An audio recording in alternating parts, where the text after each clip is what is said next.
Hello everyone, welcome to our YouTube channel Visual Institute. My name is विकास जांगीड़। तो शुरू करते हैं आज का लेक्चर नंबर 11। सबसे पहले हम डिस्कस करेंगे पिछली क्लास में दिए गए होमवर्क का। तो पिछली क्लास में मैंने आपको एक होमवर्क दिया था कि आपको एक फंक्शन गिवन था जो कि real number two real number में था, मीन्स डोमेन रियल नंबर थी और उसकी कोडोमेन भी रियल नंबर थी। फंक्शन डिफाइन था F of x equals to 5x minus 3।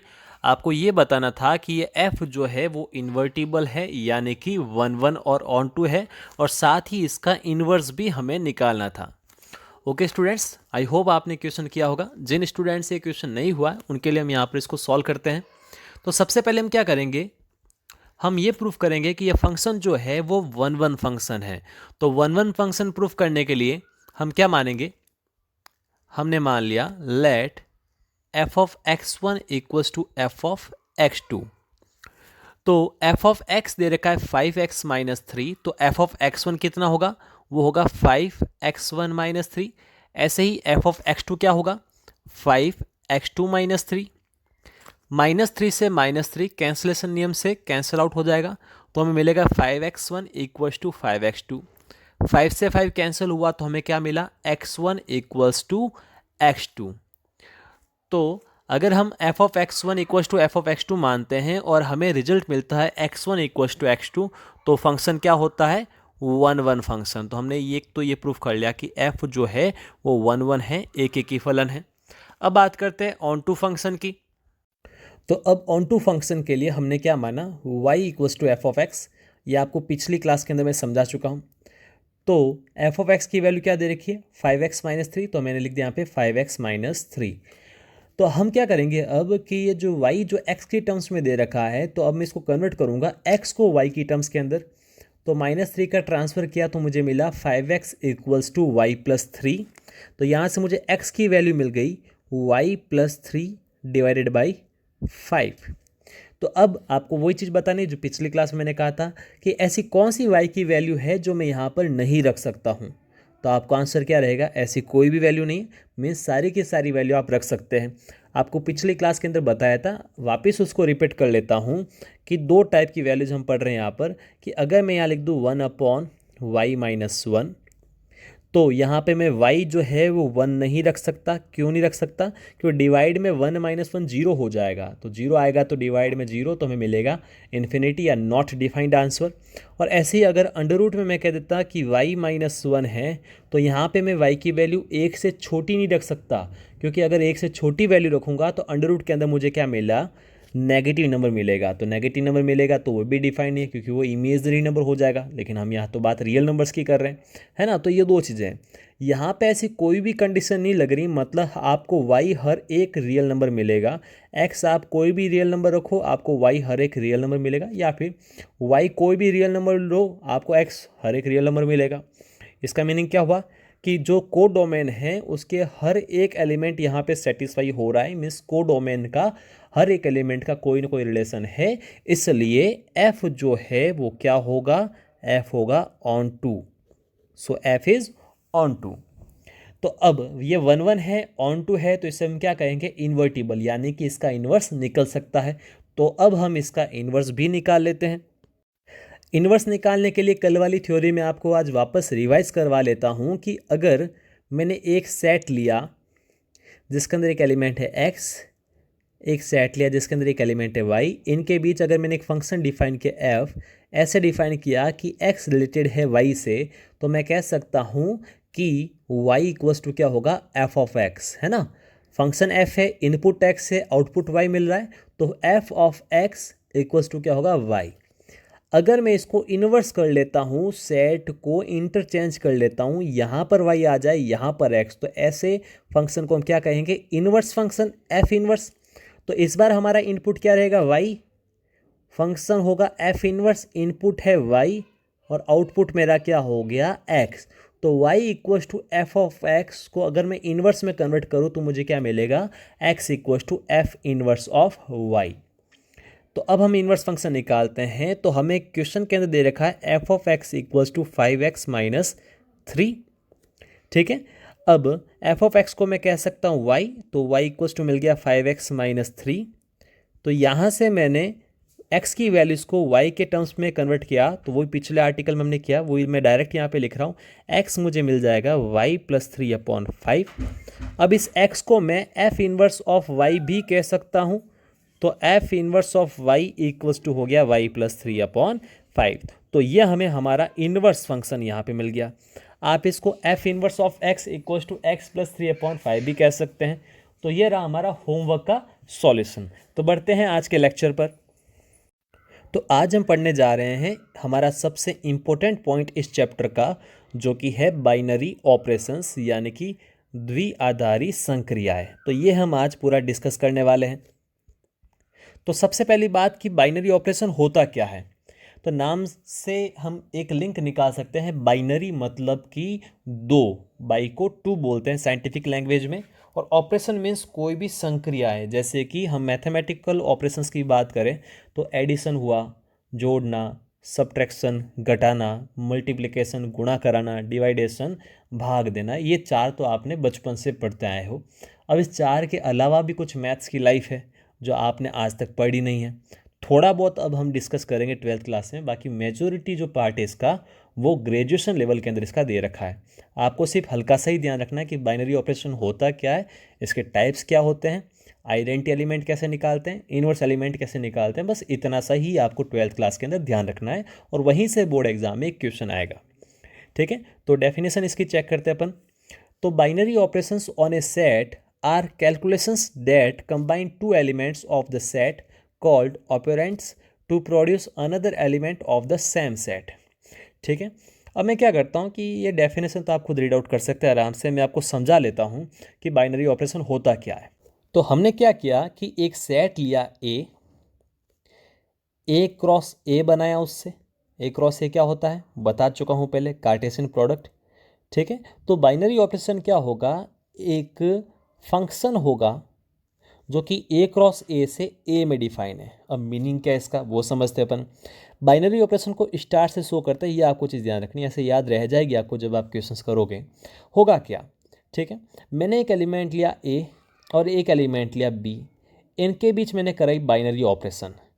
Binary operation का मीनिंग ये रहेगा कि दो एलिमेंट के बीच आप कुछ ऑपरेशन कर रहे हैं, दो संख्याओं के बीच, दो अवयवों के बीच आप दो अवयवों को आधार मान के उनके बीच आप संक्रिया करने वाले, कोई ऑपरेशंस करने वाले, जैसे जोड़ हो गया, गुणा हो गया, भाग हो गया, मल्टीप्लाई हो गया, ये सब उस टाइप के हैं। उसके अलावा भी कुछ है वो हम पढ़ने वाले हैं। तो ए स्टार बी, ए और बी के बीच जो बाइनरी ऑपरेशन होगा, उसके बाद अगर हमें ऐसा एक एलिमेंट मिले जो भी वो उसी सेट में है जहाँ से ए और बी लिए गए हैं, यानी कि मैंने इसको कुछ बोल दिया सी, तो यहाँ पे ए बी और सी ये तीनों जो है वो सेट एलिमेंट के होने चाहिए। All of A B C should belongs to set A. तो सब के सब जो है वो सेट ए के ही एलिमेंट्स होने चाहिए। अगर आप दो एलिमेंट की संक्रिया करवाते हो, दो एलिमेंट का बाइनरी ऑपरेशन करवाते हो, और आपको एक ऐसा नंबर मिल जाता है, एक ऐसा एलिमेंट मिल जाता है जो सेट में ही नहीं है, तो वो बाइनरी ऑपरेशन वहाँ पे फेल हो गया। तो बाइनरी ऑपरेशन कहीं पॉसिबल है या नहीं, उसका एक ही तरीका है, आप दो एलिमेंट लो, कोई भी दो एलिमेंट लो, हर बार आपको जो उनका रिजल्टेंट एलिमेंट मिलने वाला है वो उसी सेट से बिलोंग करना चाहिए।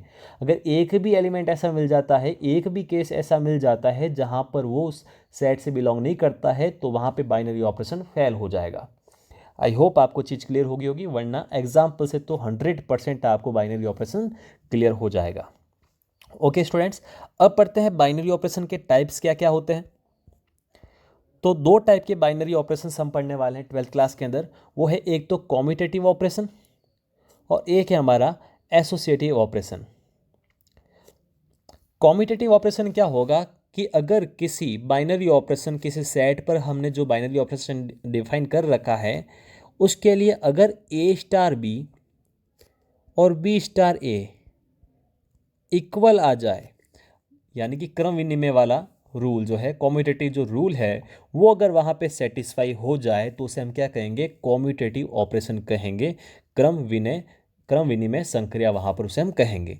जहाँ पर ए स्टार बी और बी स्टार ए, जिस भी बाइनरी ऑपरेशन के लिए ये स्टेटमेंट ट्रू आ जाए कि ए स्टार बी और बी स्टार ए दोनों इक्वल है, तो वो क्या कहलाएगा, कॉम्यूटेटिव ऑपरेशन कहलाएगा। एसोसिएटिव ऑपरेशन में क्या होगा, कि अगर मैंने 3 एलिमेंट लिए किसी सेट के, ठीक है, जहाँ पर बाइनरी ऑपरेशन में डिफाइन कर रखा है, उसके लिए अगर A star B then star with C, A star B star C, अगर ये प्रॉपर्टी सेटिस्फाई हो जाती है, एसोसिएटिव प्रॉपर्टी सेटिस्फाई हो जाती है, साचर्यता का गुणधर्म जो है वहाँ पे सेटिस्फाई हो जाता है, तो ऐसे ऑपरेशन को हम कहेंगे एसोसिएटिव ऑपरेशन। आई होप ये आपको क्लियर हो गया होगा, क्योंकि आप ये 11th क्लास के अंदर भी कॉम्यूटेटिव प्रॉपर्टी और एसोसिएटिव प्रॉपर्टी पढ़ चुके हैं। ये आप 11th क्लास के अंदर पढ़ चुके हैं, तो आपके लिए नई बात नहीं है। बस नई बात ये है कि ऑपरेशन करते कैसे हैं, करवाते कैसे हैं। यहाँ पर जो बाइनरी ऑपरेशन होता है वो करवाते कैसे, उसका न्यूमेरिकल अप्रोच क्या रहता है, वही आपके लिए न्यू है, और अपन उसको बहुत अच्छे से पढ़ने वाले हैं एग्जाम्पल्स के थ्रू। तो अब हम बात करते हैं identity element for an operation कि तत्समक अवयव कैसे निकालते हैं या क्या होता है वो हम पढ़ते हैं। तो कुछ सिंपल से क्वेश्चंस मैं आपको पहले पूछता हूँ कि मैंने कहा 2 में क्या जोड़ूं कि मुझे 2 मिल जाए। तो बहुत सिंपल है, आपका जवाब रहेगा सर 0 जोड़ो, कि 2 + 0 कितना हुआ, 2 हुआ। फिर मैं अगर आपको कहता हूँ 4 को किस से मल्टीप्लाई कराऊँ कि मुझे वापस 4 मिल जाए, तो फिर आपका जवाब रहेगा कि सर इसको 1 से मल्टीप्लाई करवा दो, 1 से मल्टीप्लाई करा दो, तो आपका आंसर क्या रहेगा, 4 रहेगा, है ना। तो ये आपने चीज़ें छोटी क्लासेस के अंदर पढ़ रखी है कि अगर किसी भी संख्या में 0 जोड़े तो आपको वापस वही संख्या मिल जाती है, या फिर किसी भी संख्या को 1 से मल्टीप्लाई करवाए तो भी आपको वही संख्या वापस मिल जाती है। तो ये 0 और 1 है क्या, इन्हें बाइनरी ऑपरेशन में कहते हैं आइडेंटिटी एलिमेंट। ठीक है, तो आइडेंटिटी एलिमेंट की क्या डेफिनेशन हुई कि अगर मैं एक एलिमेंट ए को एक ऐसे एलिमेंट के साथ संक्रिया करवाऊं, ऑपरेशन करवाऊं कि आपको वापस वही एलिमेंट ए मिल जाए, तो इस एलिमेंट ई को हम क्या बोलेंगे, आइडेंटिटी एलिमेंट। हम इसे क्या कहेंगे, आइडेंटिटी एलिमेंट। तो है ना सिंपल सी बात कि ए स्टार ई जो है वो अगर इक्वल्स टू वापस ए आ जाए, किसी एलिमेंट की संक्रिया एक ऐसे एलिमेंट के साथ करवाना कि आपको वापस वही एलिमेंट ए मिल जाए, तो उसे हम क्या कहेंगे, आइडेंटिटी एलिमेंट कहेंगे। यहाँ पे ए भी और ई भी दोनों सेट ए से बिलोंग है, मतलब एक ही सेट से यहाँ पर ये बिलोंग है। आई होप ये चीज़ आपको क्लियर हो गई होगी। न्यूमेरिकल से और आपको ये बेटर समझ में आने वाला है, हम न्यूमेरिकल्स भी इसके करने वाले हैं। ओके स्टूडेंट्स, तो अब चलते हैं अपने अगले आर्टिकल पर, इन्वर्स ऑफ एन एलिमेंट। तो फिर मैं आपको वापस नॉर्मल से क्वेश्चन पूछता हूँ कि अब मुझे आप बताओ कि 2 में क्या जोड़ूँ कि मुझे 0 मिले। है ना सिंपल क्वेश्चन, कि टफ क्वेश्चन है, सिंपल सा है। तो 2 में क्या जोड़ेंगे हम, 2 में सर -2 जोड़ दें तो हमें मिल जाएगा 0। क्लियर। ऐसे ही मैं आपको पूछता हूँ कि 4 को किस से मल्टीप्लाई कराऊँ कि मुझे 1 मिल जाए, है ना। तो आप कहोगे सर 4 को अगर 1/4 और 1/4 को क्या मैं 4 की पावर -1 यानी 4 इनवर्स लिख सकता हूँ, हाँ लिख सकता हूँ। तो 4 को अगर 4 इनवर्स से मीन्स 1/4 से मल्टीप्लाई कराएं तो अपन को क्या मिल जाएगा, 1 मिल जाएगा। ठीक है ना। तो ये 0 और 1 क्या है, ये तो आइडेंटिटी एलिमेंट है ना।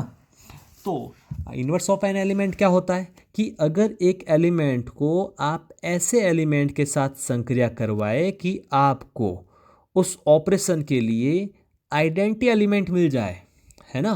क्योंकि यहाँ पे 0 क्या था, एडिशन का आइडेंटिटी एलिमेंट, 1 क्या था, मल्टीप्लिकेशन का आइडेंटिटी एलिमेंट। तो यहाँ पे ई क्या है, ये इस स्टार का आइडेंटिटी एलिमेंट है।